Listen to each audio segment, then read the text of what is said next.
So also you find a tree called, they call it the flame of the forest.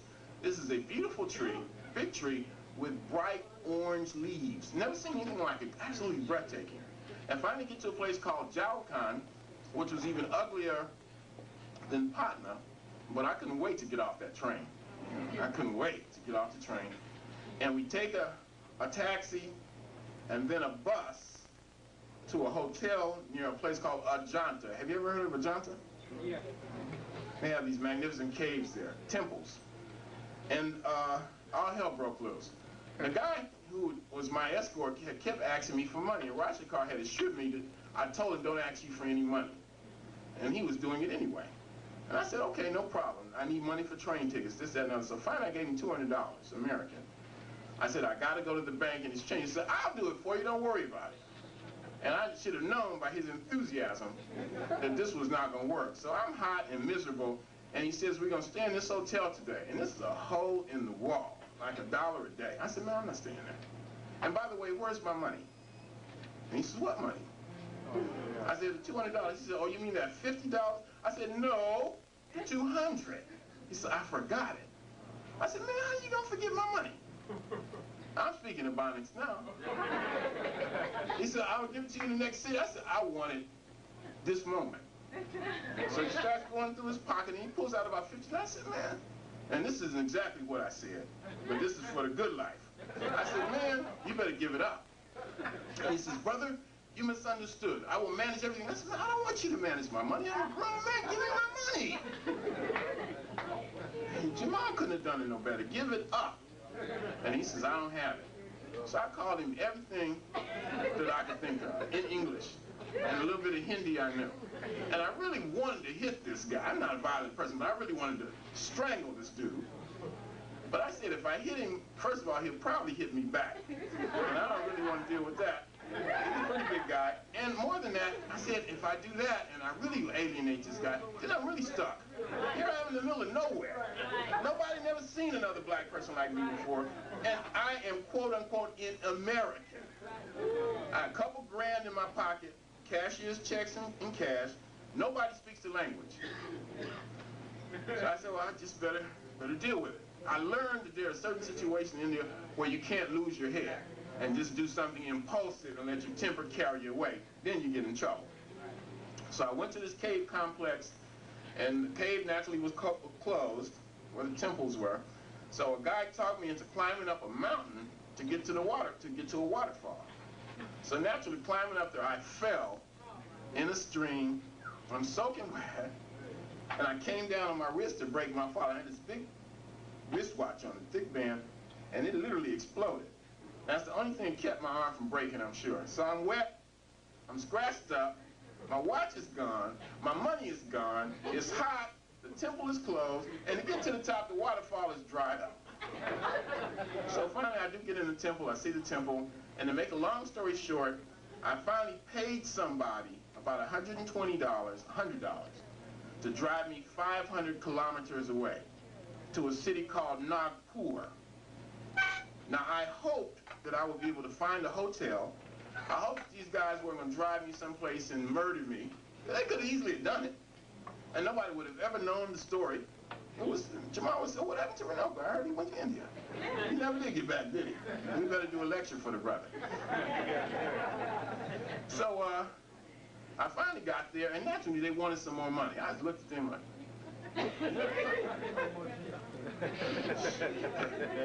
and the hotel had vacancies. This was a fabulous 5-star hotel. They said, sir, we have plenty of vacancies. Here's my credit card. Show me a room. They showed me a room. I looked at the menu. It had chicken and fish. They even had Kentucky Fried Chicken on the menu.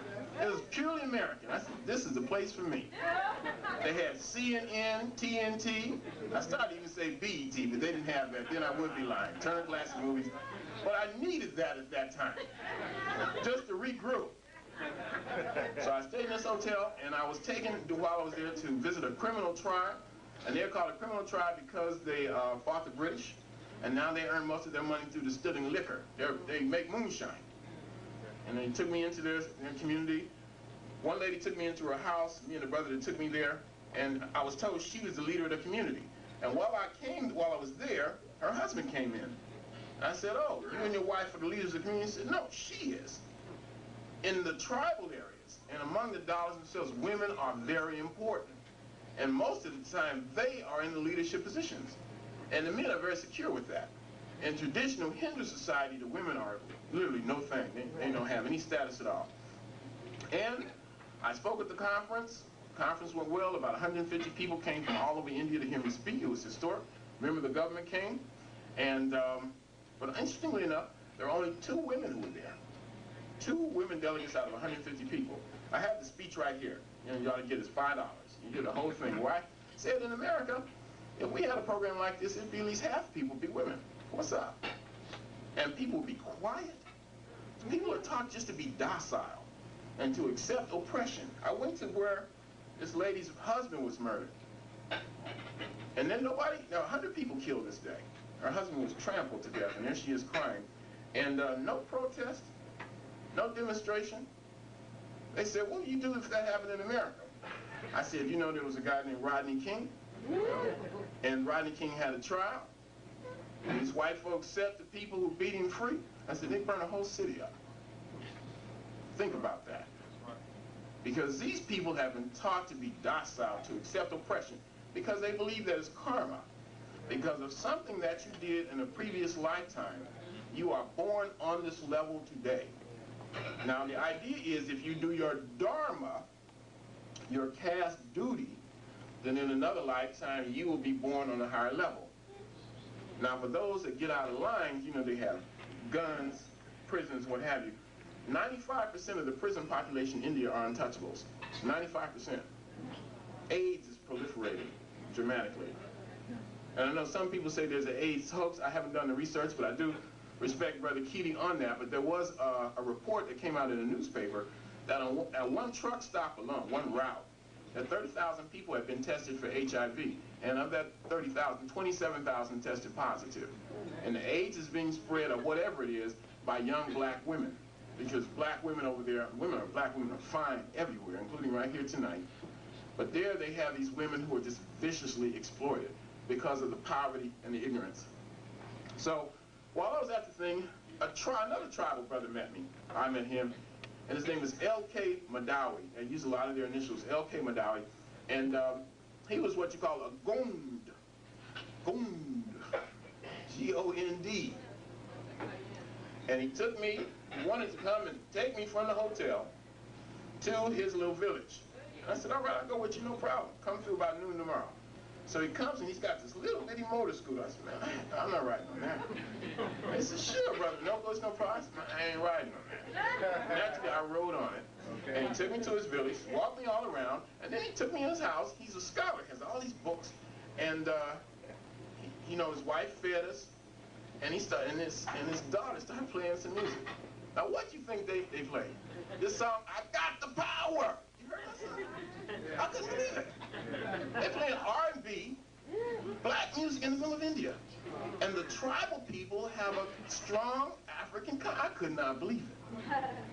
So finally that night, I was leaving the next morning, and I'm to check out of the hotel. Give me my bill. And he gave me the bill. I said, you know, this is extremely reasonable.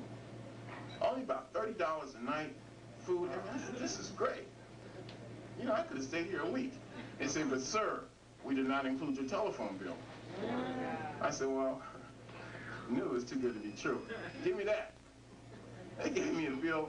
It was over $600. The telephone bill for 4 nights. I made 3 calls to the United States and 3 calls inside India. I said, man, I'm not going to pay this. You got to be joking. Yeah, I had 3 suitcases, right? And I'm going to sneak through the lobby. We got all these doormen and go to the airport and spend the night at the airport. And I said, you know, if I do that, even if I get out of here, they'll probably have the police waiting for me at the airport. Really? I said, I don't want to pay this money. I really don't want to pay it. And for the second time, I said, I wish I was back in the United States right now. That's a horrible thing to say. But when you get a and again, you by yourself. You know, anybody to talk to, and you know they're screwing you. So finally, I said, okay, use my head. This government official gave me a thick package of stuff, photographs that had been taken of him, and newspaper articles written about him. He and I had posed for pictures, and when he was a member of the government,